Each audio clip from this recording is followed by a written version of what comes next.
نکاح میں داخل ہونے کے لیے عورت کی مرضی ضروری, نکاح سے نکلے گی عورت اپنی مرضی سے, بولو نہیں.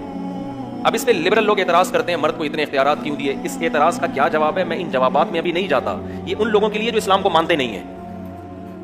ان اعتراضات کے جوابات انہیں دیے جائیں گے جن کو اسلام سمجھ میں نہیں آتا, جو غیر مسلم ہیں. تو ہم ان سے تو خطاب کر ہی نہیں رہے نا, انہیں تو ہم اور طرح سے سمجھائیں گے. ہم تو ان کو خطاب کر رہے ہیں جو کس کو فالو کرتے ہیں, اسلام. کوئی بھی خاتون اٹھ کے کورٹ میں جاتی ہے, شوہر پہ کیس کرتی ہے, مجھے خلا چاہیے.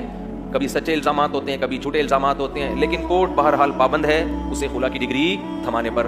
شوہر اس پہ سگنیچر کرے یا نہ کرے, نہ کورٹ کی صحت پہ اس سے کوئی فرق پڑتا ہے, نہ عورت کی صحت پہ اس سے کوئی فرق پڑتا ہے, نہ اس کے گھر والوں کی صحت پہ اس سے کوئی فرق پڑتا ہے. لیکن قرآن ان احکام کو بیان کر کے کہتا ہے وَلَا تَتَّخِذُوا آیَاتِ اللَّهِ هُزُوًا, اللہ کی ان آیات کا مذاق مت بناؤ. سمجھتے ہو؟ خلا آج بہت سے جاہل یوٹیوب پہ بیٹھے ہوئے ہیں جن کو نہ اسلام کی الف کا پتہ نہ بے کا پتہ, لیکن مفتی بنے ہوئے ہیں. میں نام نہیں لوں گا, پھر ایک نیا ایشو کھڑا ہو جاتا ہے نا, جنگ شروع ہو جاتا ہے. بہت سے جاہل عوام ان کو عالم اس لیے سمجھتی ہے کہ عوام کے پاس علم ہوتا ہی نہیں ہے. جب آپ کے پاس خود علم نہیں ہوتا, آپ ان کے ریفرنس اور حدیث کے حوالے دیکھ کر متاثر ہوتے ہو کہ یار بڑی نالج ہے. نہ آپ کو اس حدیث کا ترجمہ آتا ہے, نہ آپ کو اس حدیث کا مفہوم آتا ہے.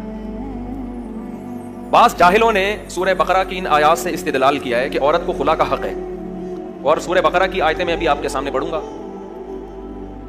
کہ فَإِنْ خِفْتُمْ أَلَّا يُقِيمَا حُدُودَ اللَّهِ, اگر تمہیں خوف ہو کہ میاں بیوی اللہ کی حدود پہ قائم نہیں رہ سکتے, فَلَا جُنَاحَ عَلَيْهِمَا, تو میاں بیوی پر کوئی حرج نہیں ہے, فِي مَا, اس رقم کے بارے میں, افتدت بِهِ, جس رقم کو عورت شوہر کو دے کر اپنی جان چھڑا لے.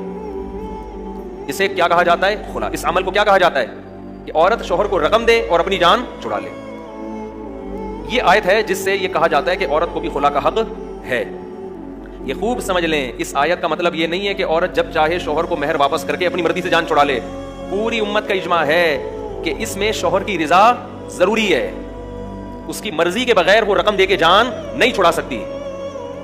کیوں؟ فدیے کا لفظ بتا رہا ہے, افتدت بھی, افتدا, یہ فدیہ جب بھی ہوتا ہے نا تو اس میں یہ ایک ایگریمنٹ ہے, اور ایگریمنٹ ہمیشہ دونوں طرف سے ہوتا ہے. تو یہ جو کہا جاتا ہے کہ اسلام میں عورت کو خلا کا حق ہے, اس کا مطلب کیا ہے؟ اس کا مطلب یہ ہے کہ عورت کو یہ حق حاصل ہے کہ اگر وہ شوہر کے ساتھ نہیں رہنا چاہتی, وہ سمجھتی ہے میرے ساتھ ظلم زیادتی ہو رہا ہے, میرے ساتھ ظلم زیادتی ہو رہی ہے, تو اگر وہ شوہر کو مہر واپس کر کے اس سے ڈیورس کا مطالبہ کر لے تو اس مطالبہ کرنے میں کوئی گناہ نہیں ہے.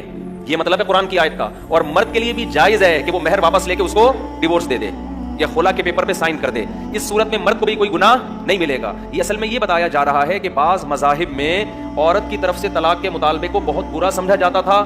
عورت مطالبہ کرے, مہر واپس کرے, شوہر ڈیورس دے دے, اس کو بہت برا سمجھا جاتا تھا. بہت سے مذاہب میں یہ ہے کہ جب ایک دفعہ شادی ہو گئی تو اب یہ ایلفی کی طرح جڑ گئے ہیں, انہیں دنیا کی کوئی طاقت ایک دوسرے سے جدا نہیں کر سکتی. تو قرآن نے اس کانسیپٹ کو ختم کیا ہے کہ بھائی اگر اللہ کی حدود پر قائم نہیں رہ سکتے, محبت سے, تمیز سے زندگی نہیں گزار سکتے, تو عورت یہ کہے کہ بھائی تم نے جو میرے اوپر خرچہ کیا تھا مہر کی صورت میں, یہ اللہ کا واسطہ واپس لے لو اور میری جان چھوڑ دو. ایسی صورت میں عورت کو مطالبے کا گناہ نہیں ملے گا. شوہر جان چھوڑ دے گا, اس کو بھی گناہ نہیں ملے گا. یہ مطلب نہیں ہے کہ عورت پیسے دے اور جج خلا کی ڈگری تھما دے. یہ کسی کے نزدیک اس آیت کا یہ مطلب نہیں ہے. سمجھ رہے ہیں کہ نہیں سمجھ رہے ہیں؟ تو آپ فیصلہ کرو, ہم مسلمان ہیں یا ہندو ہیں, ہم ایتھیسٹ ہیں, ملحد ہیں, کیا ہیں آپ؟ آج خواتین نے ایک مذاق بنا لیا اس کو. بھائی میں چیخ کے تھک گیا ہوں, بول کے تھک گیا ہوں ممبر سے. نہ کلپ وائرل ہوتا ہے اس طرح کا, نہ پتہ نہیں کدھر دب جاتا ہے, نہ کوئی سن رہا ہے. جب مسئلہ ہوا گئے عدالت, کھلا لے کے نکل لیے. سمجھتے ہیں پہلی بات.